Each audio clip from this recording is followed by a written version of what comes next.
Hello everyone, it's Matt McLaughlin here from the Living History podcast, and I wanted to introduce a very special new series we are launching. This is the first episode of Peter Hart's Military History. Now, I'm sure you all know Peter Hart. You'll know him from the Living History podcast, you'll know him from his best-selling books, you'll know him from his wonderful work over the decades at the Imperial War Museum in London, interviewing thousands of veterans about their experience of war.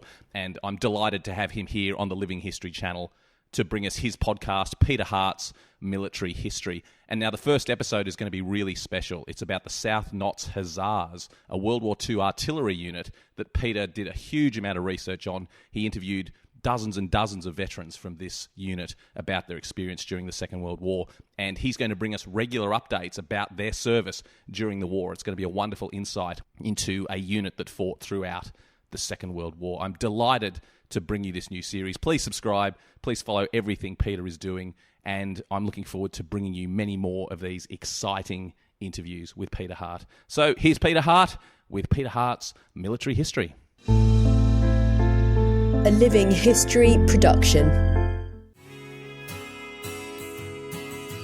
I'm Peter Hart, and for the last 40 years I've interviewed thousands of veterans about their experience of war. Join me on a journey through the pages of history. Welcome to Peter Hart's Military History.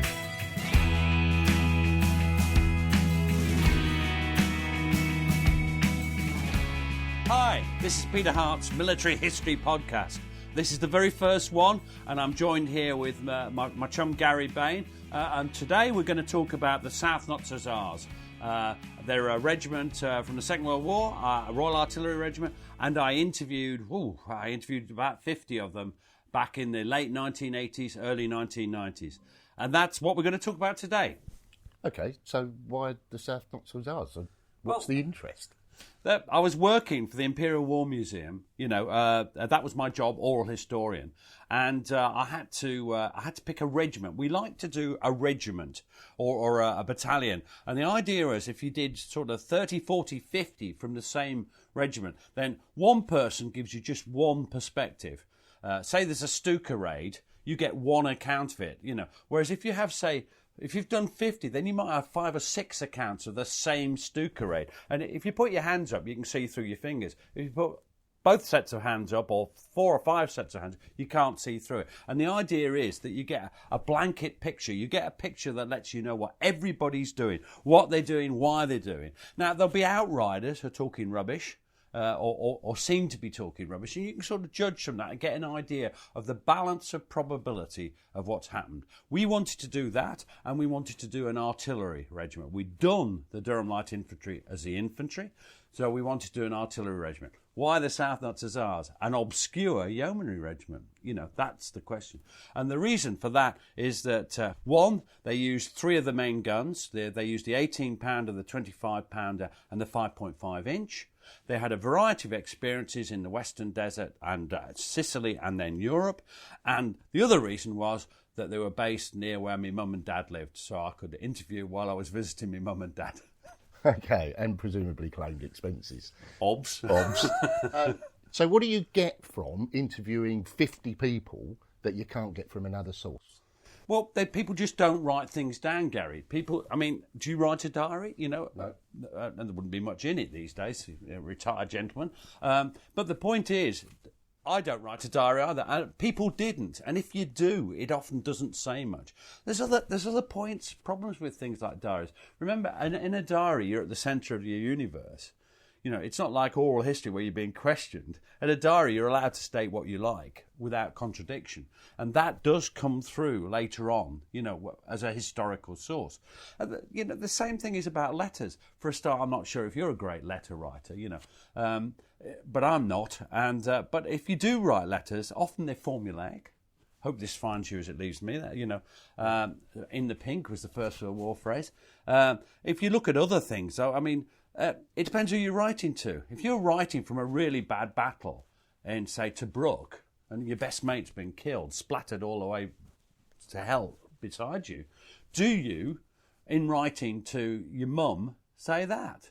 Or do you say everything's going on all right? In which case, it's not much use as a historical source. If you're writing to your dad, you might say a bit. If you write it to your best mate who somehow isn't in the army or is in the army but in another unit, you'd put what you experienced, probably in more real terms. If you write it to your girlfriend, it'll be a load of sexual braggadocio. I've never been able to say that word. I should never have attempted it, but there you go. Do you see what I mean? So that and then there's official sources. But official sources are designed to cover up anything that goes wrong. So they're not necessarily accurate. They're good about dates and things, but they're not necessarily, and also that you have the thing in the regimental histories, the lads are all dying to get into action. Would you be dying to get into action with Stukas and Panzers and all the rest of the German killing machine? No, and as you well know, I no longer send you letters since the restraining order. That's true. That's why we have to talk face to face now. So, okay, so for my benefit then, who are they? Tell me a bit about, where they come from, presumably that part of the world, miners and that sort of thing.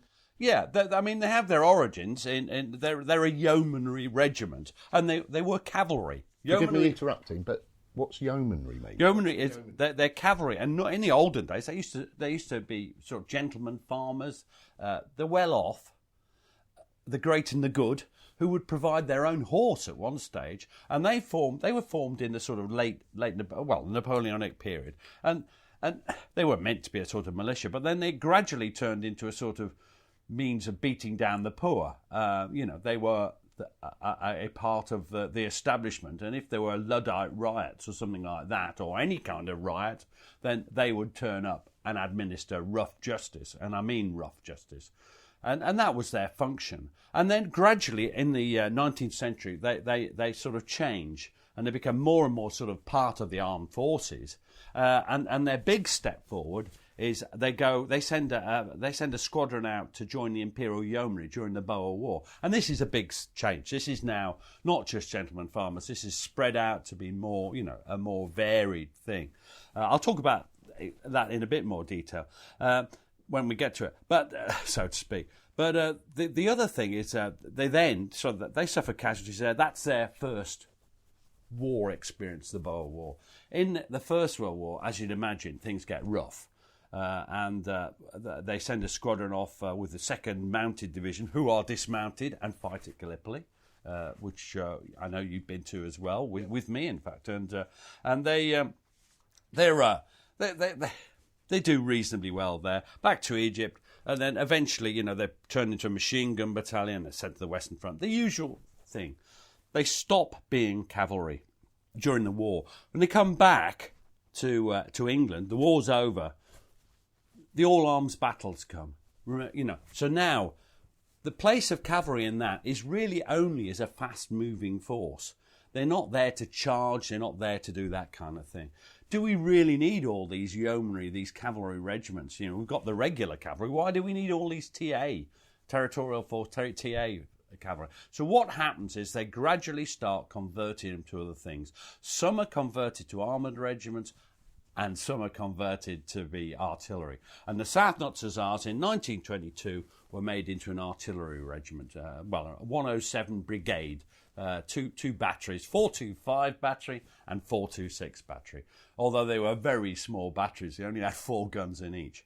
Now, these began to recruit, and they developed local characteristics. And this is what's interesting. 425 are based on Nottingham. They're based around the great and the good of Nottingham. So you have the Birkins, the people who run the lace factories, the people who run the different textile factories, people who run the breweries, that kind of thing. And then you have the grammar school boys, that kind of thing, the office workers, and that tends to be their identity. The 426 battery, it tends to be very dominated by the Barber family, who were coal miners, and they owned an awful lot of Nottinghamshire. And the men in the battery tended to be, coal miners, and that kind of thing. And there's a big social difference between the two batteries. 425, Nottinghamshire, quite educated, some of the 426, not so educated miners. I'm a bit confused by that, because I would have thought that coal mining being so important to the nation, particularly in time of war, that would have been a protected occupation, and that actually the best use of those people would have been in the mines and not necessarily in 426 battery. And I think that does develop later on as you get nearer and nearer the Second World War, because yes, they do become a restricted thing, but at the time that's how it was in the mid and late 30s, and that's sort of the setup. That's who the South Notts Hussars were in the 30s. But things begin to develop as war approaches. Forgive me, because I had a very limited military career, probably limited to drinking bottles of Grolsch from the beer man. And I don't understand how they were structured, what weapons they used. So what sort of calibre of gun was it? Was it a howitzer type battery? Explain to me, because I just don't understand how they were structured. They were originally structured in, they got 18-pounders. Now, 18-pounders is the standard field artillery gun of the First World War. And the types they had were mostly Mark IV earlier on, although later on they were taken away and they were given Mark Is and IIs, earlier ones. But what they were was a standard gun, not a howitzer, not the 4.5 field howitzer. No, this is a gun. And they had a range of between 6,000 and 9,000 yards, depending on which variant you had. Very good gun in the First World War, but a bit limited. In fact, they had no howitzer function. And later on, when they got the 25-pounder, that's a gun howitzer, and you could fire up and over hills as well as to sort of straight. So that's the main weapon. They're divided later on as the regiment grows as the threat of war approaches. More and more people join up, and why would you join up in 1938, 1939? Why? Because it's the most dangerous time, you'd think. But what else is happening? Do you think? Well, 1938, 39. I don't know, actually. Mass unemployment, I suppose, starvation. Some of that. But the other thing is, conscription's coming. And if you think about it, you want to control your destiny. Now, all the lads who are 18, 19, 20, 21, 22, their dads, their fathers had been in the First World War, most of them. Now, their dads had come home with tales of the Somme, of Passchendaele, of blood, guts, the trenches, of foot slogging. And a lot of people don't want to control their destiny. They don't want to be in the infantry. If you volunteer before conscription, you can get into the South Notts Hussars, you can get into the Royal Artillery, and you can choose your career. You can ride to battle, hopefully, in some sort of vehicle, and you'll be on a gun sort of 3,000 or 4,000 yards away. They didn't entirely think it through, because the guns get a lot of hammer from other guns, but that's what people are doing. They're not cowards, but they're people who want to control their destiny. That's what it is. No element of cowardice about it. Control. That's what people want. Let's explore that for a minute, because I'm rather fortunate. I'm not an old man. I'm 57 years old. But I've met a number of Great War veterans when I was sort of 14, 15 down the pub with my dad. And, they had tales and stories and the songs and things. So was the expectation, 1938, 39, that the Second War was going to be pretty much the same as the First one? I think that was, except they had a different perspective, and they thought they couldn't stop the bombers. The bombers must get through. So there was the idea that there'd be horrendously effective blitzes from the air, that whole towns would be levelled. There was this fear of the air war as well that could affect their homeland. And this is a complicating influence, because and I may not mention it again because I'll forget, but all the time people who go into war are thinking, what's going to happen to my family, my girlfriend back home, the dog, whatever you worry about, it's left her home, and you can be going abroad. And as it happens, the South Notts Hussars go to Palestine, which they're probably safer there than they were in England. So that's that's another thing going on. That they all think the war's going to be terrible. They're very, very worried by the whole concept of it. So, in terms of the structure of the batteries, you mentioned that they were the sort of great and the good, and the landed gentry, as it were, were pulling together these batteries. How did the men, the NCOs, get on with the officers? You see, the officers, they are the great and the good. They're the people. They're landowners. They're landed gentry, minor landed gentry, and they're Are they in Debret? I don't know.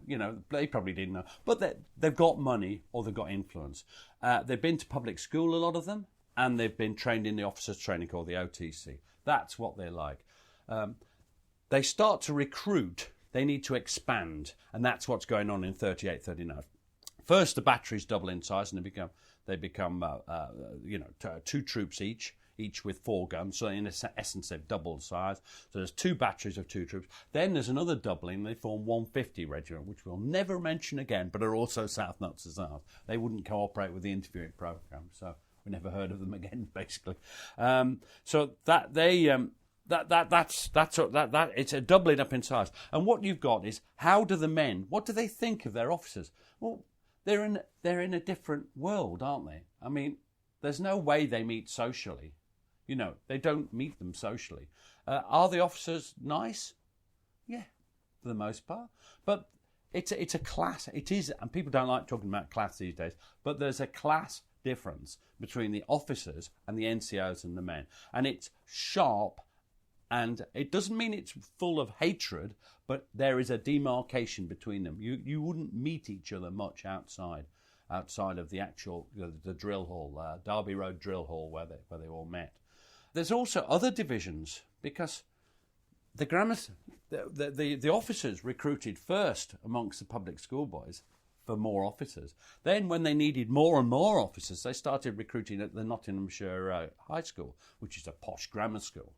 But not a public school. In other words, a state education, and they start to recruit their bright students, and they come in, and they're coming in, but they're brighter than the ordinary gunners that were there in, say, 1936-7. And so they start to take all the best posts, because they come in and they look at, and they can do it. They can do the gunnery. They can do it all. So they start to get the good posts, and there is some jealousy between them. And they're known to the sort of miners and the ordinary shop workers, perhaps, as the cut glass boys. I.e., they're a bit posh, and there was, but it's more at the level of banter and remarks. And that sort of thing, rather than real hatred. And also, it's also sublimated beneath something you'll be aware from your own distinguished service in the army, the competition.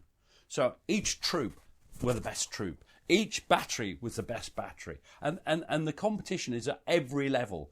Who can get, every element of training, the British Army, competition.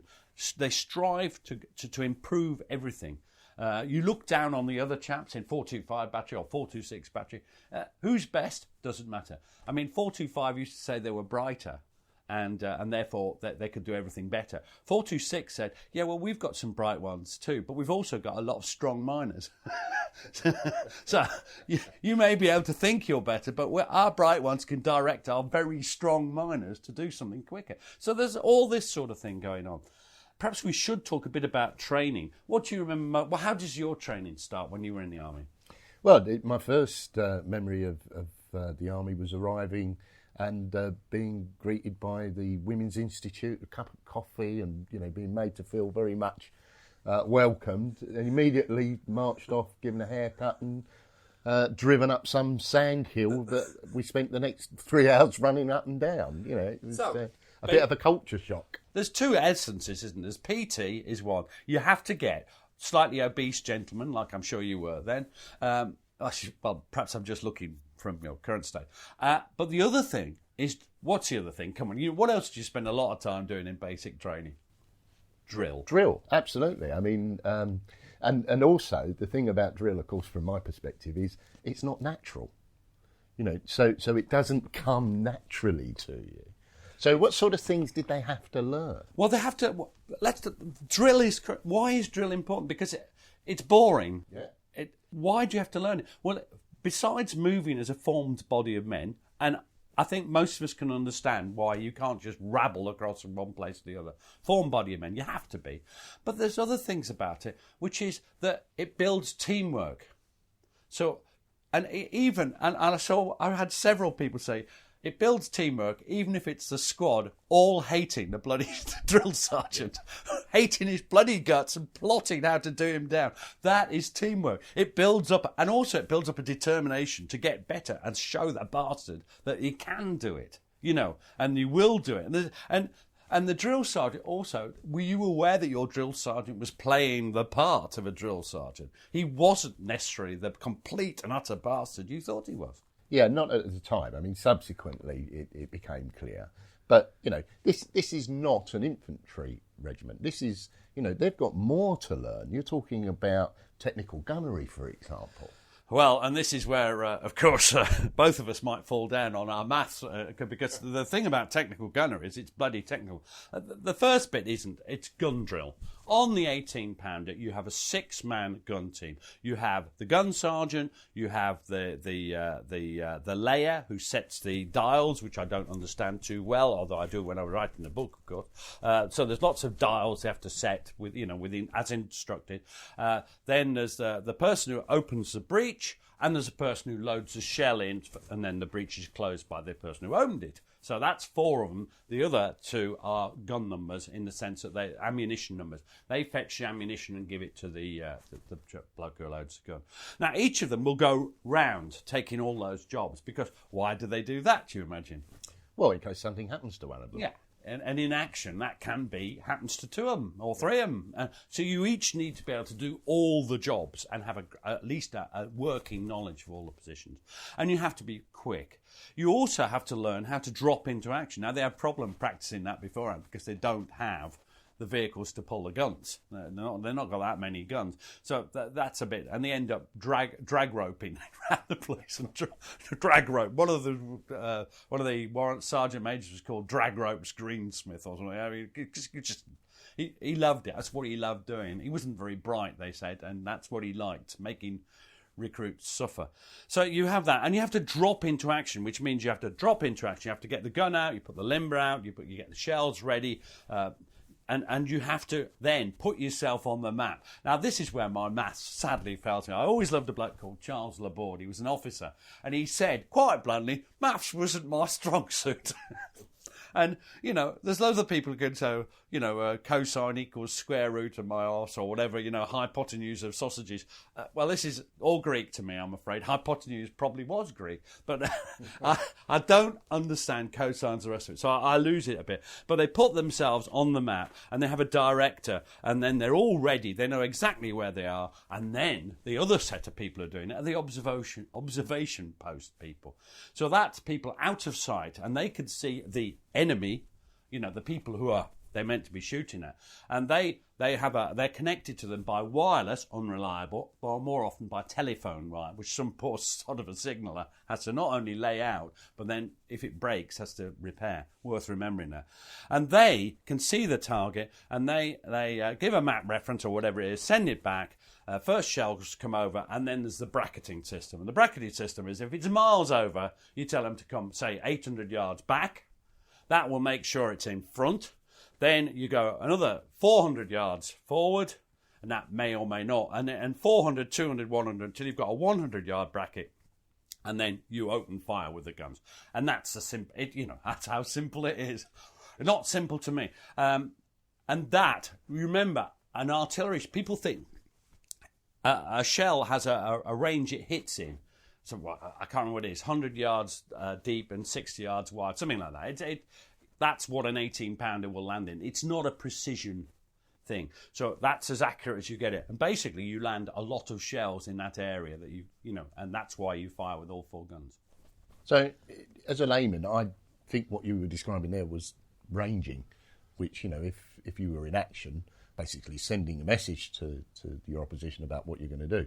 So was they developing any further technical aspects to how they were going to deliver the ordnance? They were learning to shoot off the map, but they didn't get that far in England because most of them had joined in 38. Well, most of them had joined in 39 because the Militia Act is, March or April 39, and they have to get ready for it, So the gunnery training doesn't go that far before the war starts, The lads were often called Saturday night soldiers because, they'd have the drill night and they might, which would be perversely not a Saturday, normally a Tuesday, Wednesday, Thursday.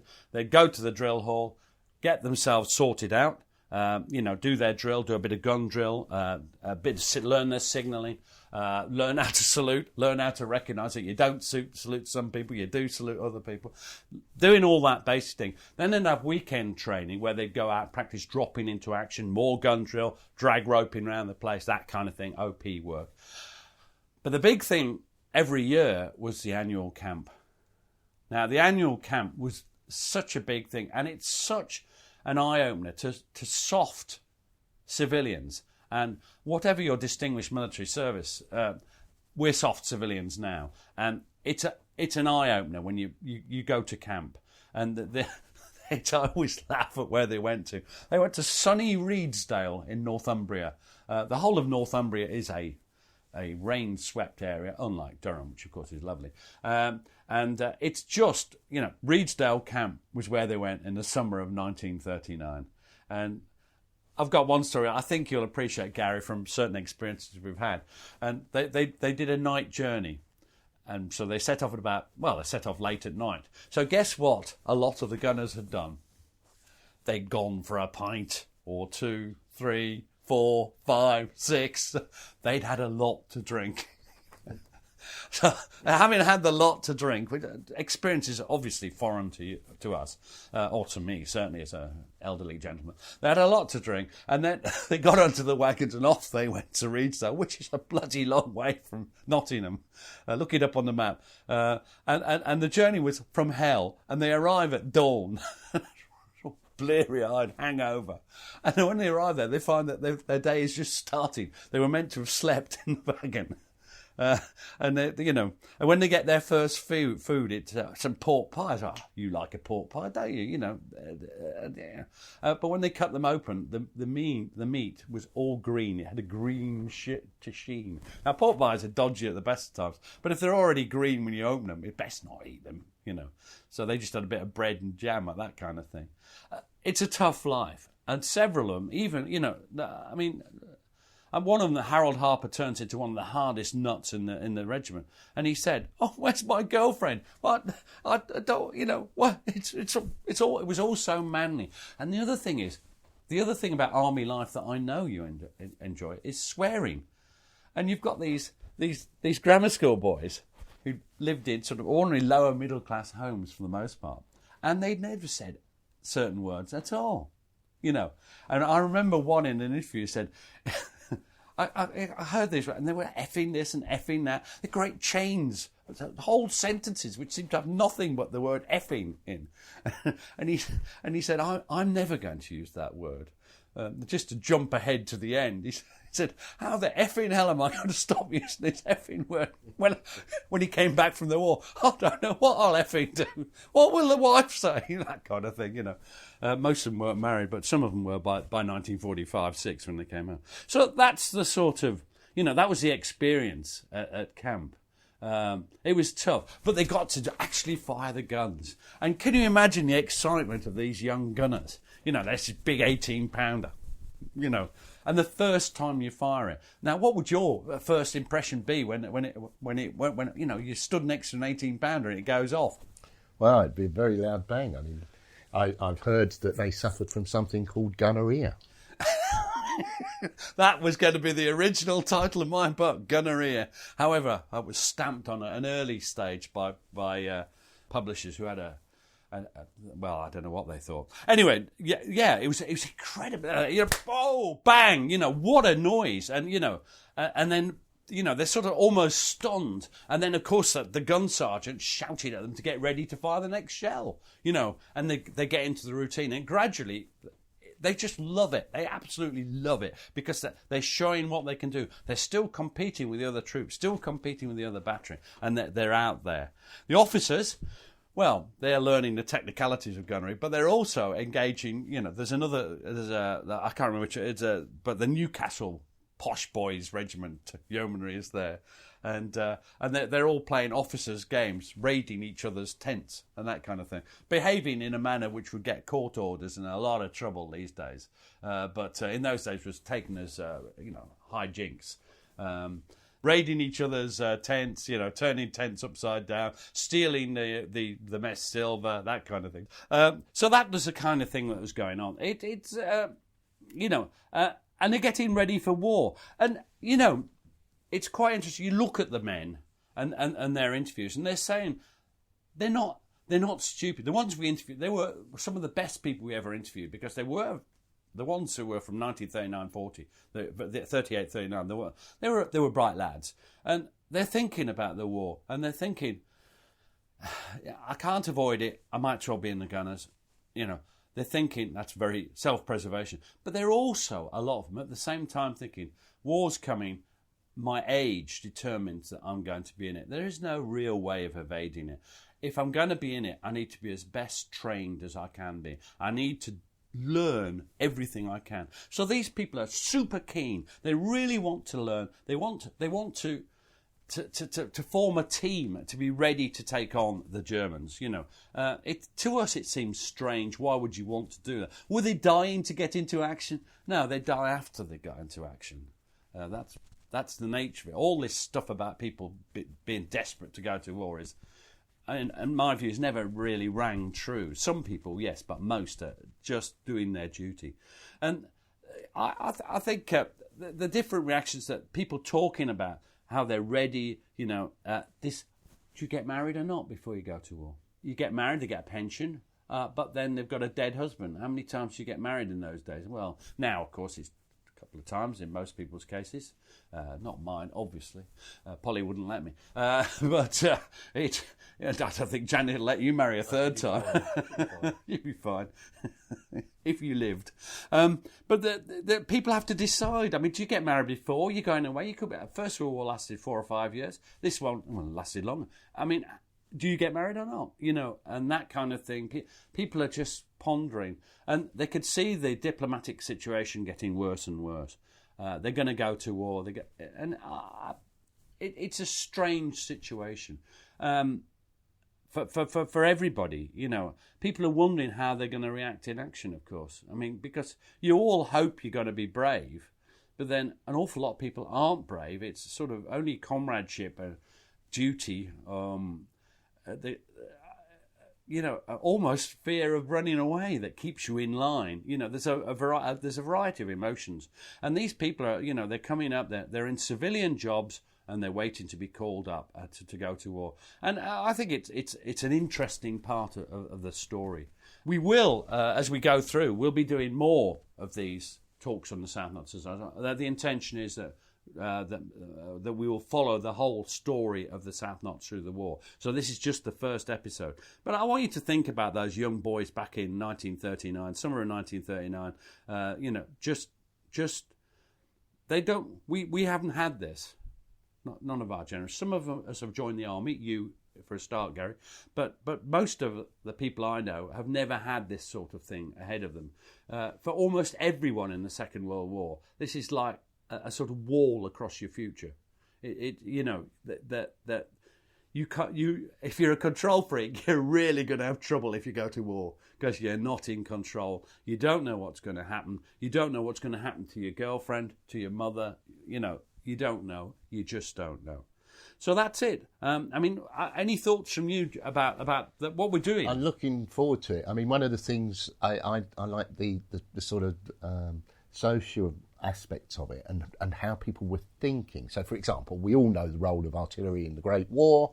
Ultimately, it's a war-winning arm, and it killed far more than the machine gun or any other methodology. So I'm sitting here thinking, I understand why you're saying somebody would want to join that sort of artillery because they've got the choice. But my modern brain is thinking that's going to get interdicted. You're in the artillery, you're a target. And so it's that aspect that I'm interested in finding out. Not the South Notts per se, but actually, what were people thinking? What was driving them? And you've touched on some of the things about what they were thinking about, should I get married? What about the people at home? I never had to worry about what was going on at home.